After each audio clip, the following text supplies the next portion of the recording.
All right, happy day, whatever day you're watching this. This one is, oh man, it's so hard for some people. And I know it's not easy, but that's the fun thing about, I don't know if you're competitive or not, or if you don't like being competitive, it has nothing to do with this. It's challenging. Sometimes some of the biggest challenges, once you overcome them, they're the greatest things in the world. And this is all about forgiveness. Have you ever been hurt before? Have you ever hurt someone before? Intentionally or accidentally, I guarantee we've all done that, either on one side or the other. There's something inside of us that we, number one, are not perfect. I'll never claim to be, but there's something called forgiveness when you're able, not necessarily to forget or fully like this, but just to recognize, hey, we are all humans. I'm not perfect. If I've ever intentionally or unintentionally done something, and there's times every once in a while. I mean, I don't think. I'm quite confident I don't do that anymore as far as intentionally do something, but I guarantee someone might perceive something as an unintentional hurt or harm. And maybe it's simple things like paying attention to someone. Maybe it's a simple thing like you said a word and it was perceived differently, and it ends up hurting them. And that wasn't your goal, wasn't your intention. But what happens is some people hang on to some stuff. And that's why we talk about intentional talking, intentional listening, is because what you say to someone in passing, they might perceive it as something totally different. So if you ever catch something or someone and something's kind of off or whatever, don't be afraid to confront that. And in a good way, when you have an intention of love and repair and just saying, hey, is everything okay? No, they said this. Well, I'm sorry. And make sure when you have that conversation that you're looking through their eyes, not your eyes.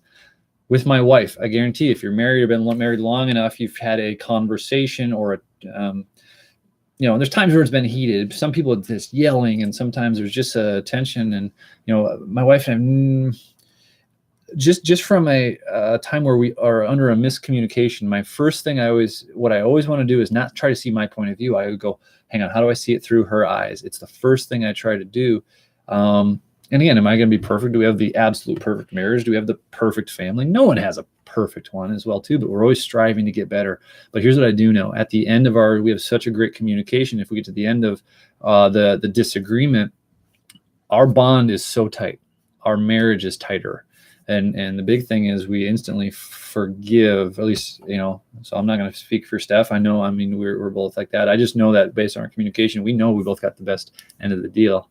But when we're able to forgive each other, our marriage is stronger. So the other thing too is any relationship. If you've been hurt, which I know you have, it's tough. We all have different challenges. And again, it's not to forget, but the biggest overcome when someone's able to forgive that thing, it could be heavy. People I've talked to have said, hey, I've been sexually assaulted. I've been raped. I've been, physically abused. I've been mentally abused or emotionally or whatever. Again, I'm not going to lighten anybody's load, but there's times where there's this crazy peace that people have when you see people see on the other side. I remember I was at a sermon once and someone, I think it was over in Zambia anyways or something. There was a gal who her daughter or son or basically her child was killed by a militia or whoever. And she stood in front of him and said, I forgive you. Boom, if that doesn't wreck you. And puts everything, and it doesn't lighten the load, but it is. Today's kind of heavier, but the same thing is once you're able to do this, there's a level and depth in that. So think about this. What if that little thing, they said something. Can you forgive them? Yeah, it's way easier. But don't let that little thing, that little whatever, just hang on you and just destroy who you're calling us to love other people. So again, I'm not taking light of anybody's depths or their damages or their hurts, but just think about those little itty bitty tiny ones. If you're going to start there, is that really something worth affecting someone's life? Forgive them. But the deeper there are, the more forgiveness you give on the deeper ones, the more impact that might even have on that person. They might not know that they've impacted someone's life like that, but just learn to forgive. Be forgiven at the same time, but I'll just recognize we're humans. I'm a failure. If I've let you down, I'm sorry. And I just ask for your forgiveness. But at the same time is know that I want to replace that with love and just say, hey, I appreciate everything the best I can. Not perfect. And I'm okay with that. So if this hits you coming into it, feel free to, again, I like challenging people, mostly myself. But again, I'm sharing this so I feel challenged sometimes, so I challenge others more to find the best version of myself, and it's kind of fun. If this speaks at all to you, again, if you want to share it with someone, feel free. But hope you have a very blessed day. Christmas is coming up. It's a reason for the season. We love it. It's good. Don't forget that true reason. But I hope you have a very, very blessed weekend coming up. A little longer than usual, but totally worth it. Have a very, very blessed day. Take care.